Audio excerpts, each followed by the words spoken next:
Beverly angel की book nice girl syndrome आजकल काफ़ी चर्चा का विषय है। सुनकर भी नाइस वर्ड एक पॉजिटिव वर्ड है, तो लगता है अगर कोई गर्ल नाइस है सिंड्रोम में कैसे आता है। लेकिन ये भी कहावत सही है ना, ज़रूरत से ज़्यादा कुछ भी नुकसान करता है, चाहे वो ज़रूरत से ज़्यादा मीठा स्वभाव ही क्यों ना हो। एक्चुअली जैसे एक तरफ आजकल नार्सिसिज्म बहुत ज़्यादा चर्चा में है, नार्सिसिस्ट लोग से कैसे बचे आदि तरह तरह के वीडियोस आ रहे हैं, तो बिल्कुल उसका कंट्रास्ट है नाइस गर्ल सिंड्रोम। यह सिंड्रोम उन लड़कियों उन महिलाओं के लिए है जो अपनी सारी खुशियाँ अपने सारे ख्वाहिशात सब कुछ कुर्बान कर देती हैं सिर्फ इसलिए कि लोगों को ये पसंद नहीं है। यानी लोगों की सहमति, लोगों को खुश करना उनके जीवन का चरम लक्ष्य होता है। दूसरों के बारे में सोचना बहुत अच्छी बात है, दूसरों की खुशियों को सोचना ये भी बहुत अच्छी बात है, लेकिन ये सोच आप पर इस हद तक हावी हो जाए, इस कदर हावी हो जाए कि आपकी अपनी खुशियाँ क्या हैं, आपके अपने लक्ष्य क्या हैं, आप क्या हैं, आप ये भी भूल जाए और आप हर एक क्रिया प्रतिक्रिया सिर्फ इस आधार पे करें कि सामने वाले से सहमति मिले, सामने वाले आपकी आलोचना ना करें। ऐसे लोग अपनी आलोचना से इस कदर इफेक्टेड होते हैं जैसे उनकी दुनिया ही खत्म हो गई अगर किसी ने उनकी शिकायत कर दी। तो ये सोच आप पर इस बुरे तरीके से हावी हो जाए जो आपके आत्मसम्मान, आपके आत्मविश्वास सबको कुचलता चला जाए, तो ये कहाँ तक उचित है। तो अगर आप नाइस गर्ल सिंड्रोम के विषय में पूरी जानकारी चाहते हैं तो हमारे वीडियो को अंत तक जरूर देखिए, और चैनल को सब्सक्राइब नहीं किया है तो सबसे पहले सब्सक्राइब कीजिए ताकि मैं इसी प्रकार के उपयोगी और जानकारी वाली चीज़ें जिसके विषय में आपको विशेष जानकारी नहीं है मैं बताती रहूं।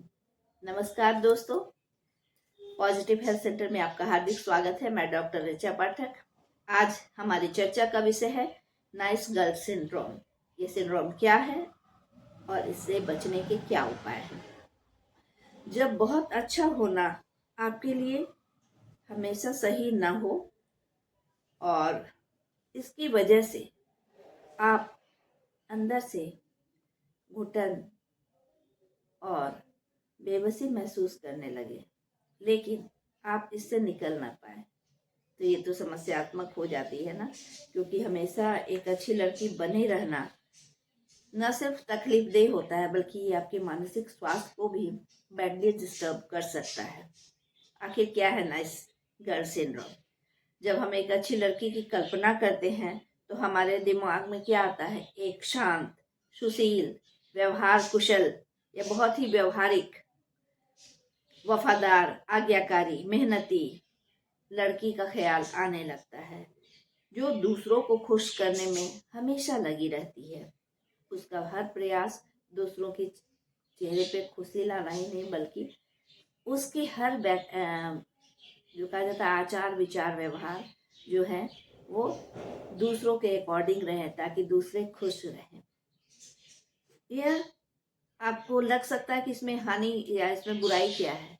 ये तो बहुत अच्छी बात है, क्योंकि हम लोग एक तरफ नार्सिसिस्ट लड़कियों की आलोचना करते हैं कि वो आत्म केंद्रित होती हैं, उन्हें दूसरों की खुशियों से कोई मतलब नहीं होता है, वो आत्म प्रशंसक होती हैं, तो इनमें तो वो कोई बात नहीं है। लेकिन कहा गया ना अति सर्वत्र वर्जित, न वो ठीक है न ये ठीक है। हर चीज जो कहा जाता है बैलेंस वे में होना चाहिए, संतुलित होना चाहिए। कभी कभी अत्यधिक मीठा भी खतरनाक होता है खुद के लिए भी।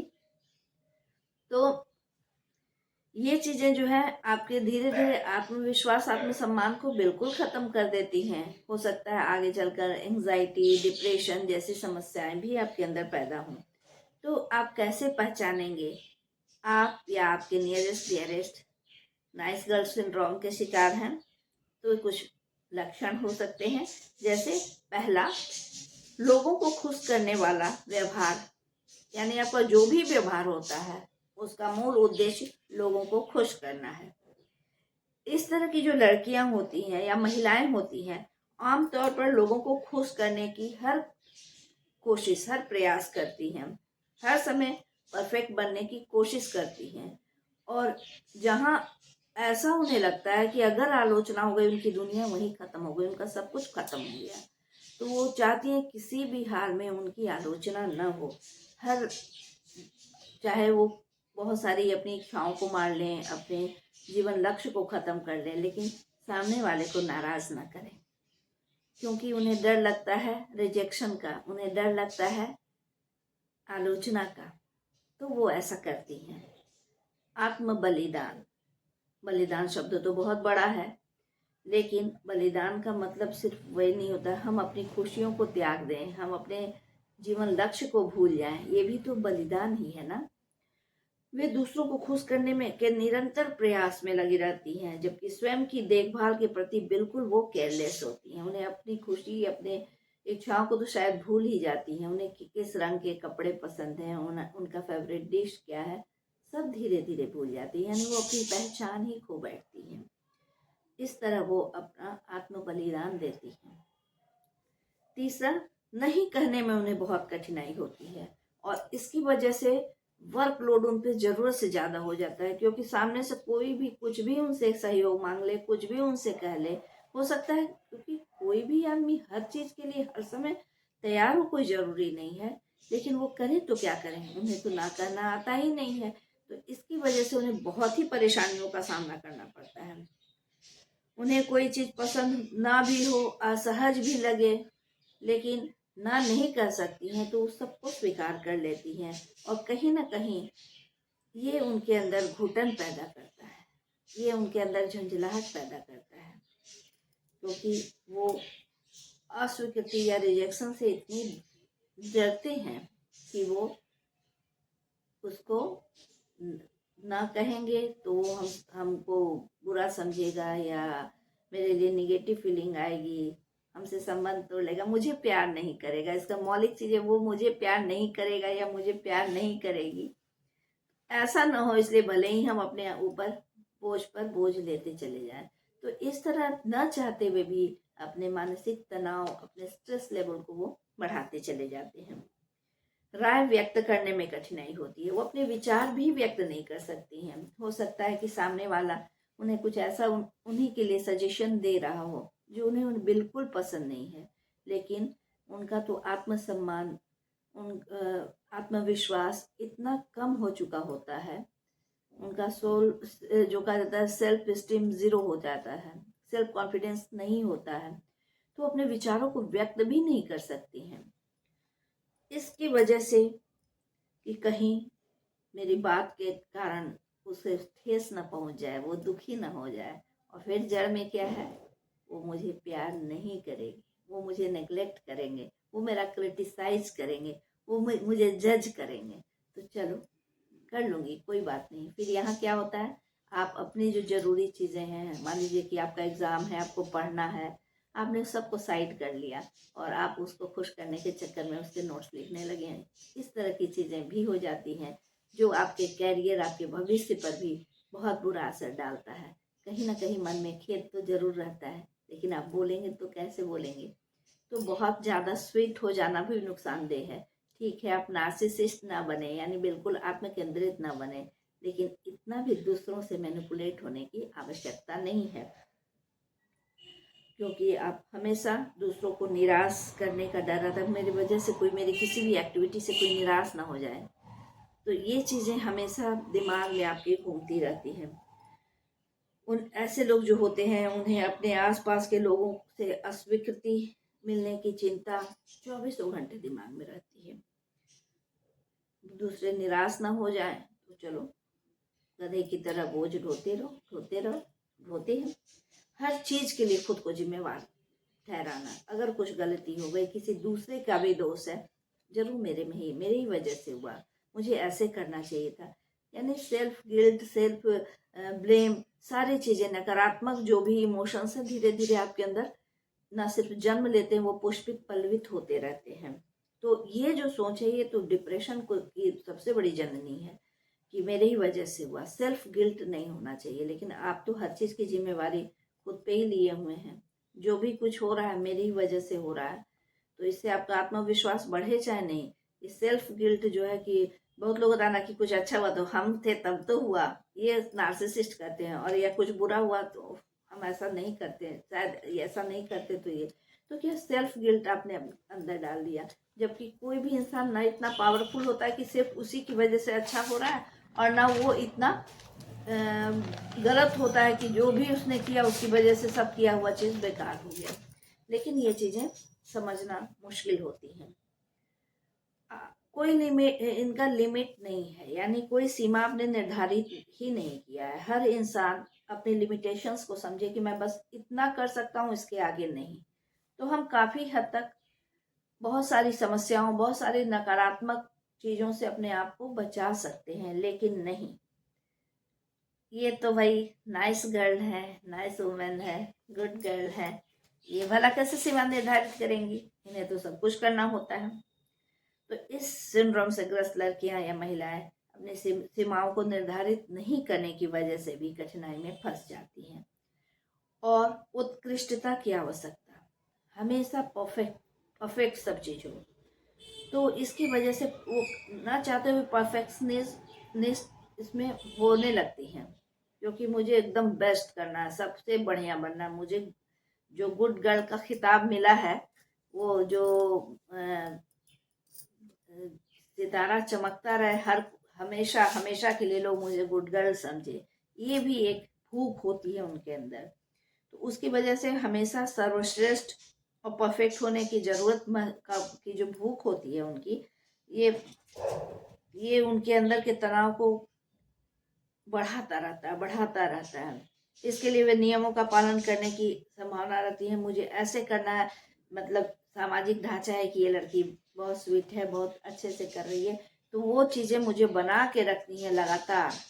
कभी कभी जहाँ पे आपको थोड़ा सा हार्ड होना है, थोड़ा सा अपने लिए, अपने सुकून के लिए, आप वो चीज़ सोच ही नहीं सकते कि अगर मेरे मुंह से कुछ निकला तो वो खिताब जो है, जो मुझे मिला है, वो किसी और तक ना चला जाए। तो इसकी वजह से आप बस झेलती ही रहती हैं। ये सारी वजह है, ये आपके मानसिक तो हुआ। तो ये हमारे मानसिक स्वास्थ्य को कैसे प्रभावित करता है? इन्हीं बातों से करता है। हमारे अंदर घुटन पैदा होती है, हमारे अंदर कुंठा पैदा होती है, हमारे अंदर निरंतर एक तनाव बना रहता है कि ये खिताब छीन न जाए, अच्छा होने का जो है ये तमगा मिला है वो कोई दूसरा ना ले ले। तो आपको हमेशा प्रेशराइज महसूस कराता है। आप खुल के जीना भूल जाते हैं। आप कौन है, आपकी इच्छाएं क्या है, आपका शौक क्या है, आप तो अपनी पहचान ही भूल जाती हैं। और जब आप कोई भी बंदा अपनी पहचान भूल जाता है तो कहाँ रह जाता है उसका कॉन्फिडेंस, कहाँ रह जाते हैं उसके ख्वाब, सब धीरे धीरे खत्म होता ही चला जाता है। और ये चीज़ें आपके अंदर एंजाइटी, डिप्रेशन और बहुत प्रकार की मानसिक समस्याओं को बहुत सहजता के साथ जन्म दे देता है। और आप हमेशा निराशा, नाखुशी, जलन, असंतुष्टि और आक्रोश की भावनाओं को अपने अंदर लिए हुए, मतलब उसके बारूद सुलगते रहते हैं कि कब विस्फोट ना हो जाए। और इसको विस्फोट करना नहीं है, नहीं तो लोगों के सामने जो मैंने एक नकली सी छवि, एक बनावटी सी जो छवि बनाई हुई है, क्योंकि ऑलवेज ऑलराइट होना इम्पॉसिबल है। हर आदमी कभी ना कभी उससे निकलता है, भले ही क्षणिक रूप से निकले। हमेशा हम स्वीट नहीं रह सकते हैं, अगर रहेंगे तो खुद को ही नुकसान होगा। तो ये चीज की कैसे अपने को बनाए रखे, बजाय रखे, तो इसके कारण हमेशा हम तनावग्रस्त रहते हैं। और ये तनाव हमें बहुत ही शीघ्र, बहुत ही जल्दी मानसिक रोगी बना सकता है। तो बचाव के उपाय क्या हैं? अगर एक सेंटेंस कहा जाए, जो 3 बातें अगर उसको आप ध्यान रखें तो आप अपने आप को नाइस गर्ल सिंड्रोम से बाहर निकाल सकती हैं, या वहां उसमें आपको फंसने से ही रोकता है। पहले ही बचाव, क्योंकि precaution is better than cure. कैसे? Stop being manipulated and abused and start standing up for yourself. ये बात अगर हम ध्यान रखते हैं तो हम बहुत ही सहजता के साथ अपने आप को इन समस्याओं से निकाल सकते हैं, निजात पा सकते हैं। कैसे कैसे करेंगे? सबसे पहले ये सीखना शुरू कीजिए कि खुद को पहले रखना है। हम सब कुछ करेंगे, हाँ, इस हद तक ये भाव ना रहे कि हम एकदम बिल्कुल आत्म केंद्रित हो जाए, लेकिन अपनी खुशियों को बिल्कुल नजरअंदाज नहीं करना है। हम दूसरों को खुश करेंगे, लेकिन अपने अपने भी दिल में थोड़ी सी खुशी लानी होगी। ये हमारी खुद की जिम्मेवारी। जब हम अपनी जिम्मेवारी खुद पूरी नहीं करेंगे तो हमारी जिम्मेवारी कोई दूसरा क्यों पूरा करे? ठीक है ना? तो आपको खुद से भी प्यार करना सीखना होगा। स्वयं को प्राथमिकता दें, लेकिन बैलेंस वे में, एकदम आत्म केंद्रित भी ना बन जाए। आत्म खोज की यात्रा शुरू करें, क्योंकि आप तो भूल चुकी हैं कि आप कौन हैं। आप अपनी आइडेंटिटी भूल चुकी हैं, तो आत्म खोज कीजिए। आपको किन चीजों की जरूरत है, आपको कौन सी चीजें खुशियां देती हैं, इसकी खोज जरूर कीजिए। अपनी ताकत, जुनून, मूल्यों और लक्ष्यों, हर इंसान के जीवन का एक लक्ष्य होता है, उसको पहचाने जो आप भूल चुकी हैं, और उन्हें अपना गाइडलाइंस देते हुए अपने लक्ष्य को प्राप्त करें। अपनी सहज प्रवृत्ति पर भरोसा करना सीखें। आप नेचुरल, आप एक्चुअल क्या आप तो भूल चुके हैं। तो बनावटी जिंदगी, एक गुड गर्ल का मास्क लगा के आप अपनी जिंदगी जी रही हैं, तो वो नेचुरल नहीं है। एक सहज प्रवृत्ति आपकी क्या है, उस चीज को कभी मत खोने दीजिए। Excuse me.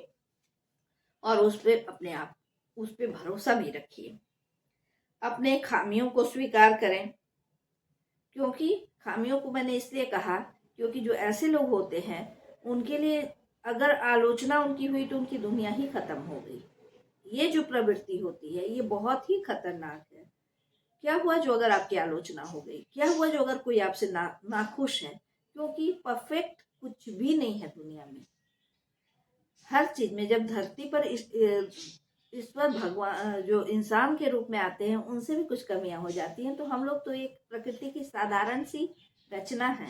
तो अगर हमें कुछ कमी भी है तो क्या हुआ, हमें उसे एक्सेप्ट करना चाहिए, स्वीकार करना चाहिए। हम परफेक्ट बिल्कुल नहीं हो सकते, ये बिल्कुल अननेचुरल है। और अपनी विशिष्टता को भी पहचानिए। आप में भले ही कुछ कमी है, कुछ आपकी खासियत भी है, उस खासियत को सिर्फ पहचानिए नहीं, उसका जश्न मनाइए, उसको सेलिब्रेट कीजिए। सकारात्मक आत्म चर्चा कीजिए हमेशा। जैसे अपने बारे में सोच रहे हैं तो क्यों ऐसे लोग प्रशंसा के भूखे होते हैं? कहीं ना कहीं इन्फीरियरिटी कॉम्प्लेक्स होती है कि मेरे अंदर कमी है, इसको लोग जान ना जाए तो हम एक अलग मुखौटा लगा लेते हैं। तो आप अपने विषय में जरूर सोचिए, जो सच्चाई, आत्मचर्चा कीजिए, पॉजिटिव वे में कीजिए कि आप में कमी नहीं है, आप में बहुत सारी अच्छाइयां हैं। लोगों को दर्शाइए नहीं, खुद अंदर से महसूस कीजिए, ठीक है? और अपने आप से करुणा कीजिए, क्योंकि आप अपने साथ बहुत ही नाइंसाफी कर देती हैं। समाज आपसे क्या उम्मीद करता है, सोचिए, जरूर सोचिए, लेकिन इतना भी मत सोचिए कि आप अपने आप में खो जाइए, अपने आप को ही खो दीजिए। इसे जरूरत से ज्यादा महत्व ना दें। महत्व दें, लेकिन अपनी खुशियों को भी महत्व दें, अपनी इच्छाओं को भी समझें। स्पष्ट सीमाएं निर्धारित करें। आपकी भी एक सीमा है, इससे बढ़कर आप नहीं कर सकती हैं। तो ये चीज भी अपना निर्धारित कीजिए कि ये इतना चीज होगा तो मैं करूंगी, इसके आगे तो मैं नहीं कर सकती हूँ। विनम्रता पूर्वक प्यार से ही, सॉरी मेरे पास वक्त नहीं है, समय रहता तो मैं जरूर कर देती, अभी मेरा भी तो एग्जाम है, बिल्कुल मुझे टाइम नहीं मिला। ये बोलने में क्या जाता है? जरूर बोलिए, अपना सीमा निर्धारित कीजिए। इतनी भी अच्छी मत बन जाइए कि अपने आप को ही कुर्बान कर दीजिए। क्योंकि जब आप अपने साथ इंसाफ नहीं करेंगी तो क्या आप दूसरों के साथ करती हैं? बिल्कुल नहीं। ये बिल्कुल बनावटी मास्क लगाए हुए हैं, जैसे आप अपने आप से भी छुप रही हैं, दूसरों को भी छुपा के एक दूसरा रूप दे रही हैं। इन सारी चीजों को करने के बावजूद भी अगर आपको लग रहा है कि आपकी समस्याओं का समाधान नहीं हो रहा है, तो हम विशेषज्ञ किस लिए बैठे हैं? आप किसी साइकोलॉजिस्ट से मिलिए, बातचीत करिए, अपने दिल की बात रखिए, काउंसलिंग करवाइए, मेडिटेशन, जो भी वो आपको सजेस्ट करें, तो आपको अच्छा लगेगा और आपकी समस्याओं का जड़ से समाधान होगा। आपको इस तरह के वीडियोज अगर अच्छे लगते हैं तो लाइक और शेयर कीजिए। और हाँ, मैं इसी तरह की जानकारी और उपयोगी बातें लेकर आपके पास हमेशा की तरह आती रहूँगी। तब अभी के लिए मैं अपने शब्दों को यहीं विराम देती हूँ। आप सबको बहुत बहुत शुक्रिया अदा करती हूँ कि आप लोग मुझे हमेशा मोटिवेट करते रहते हैं। धन्यवाद।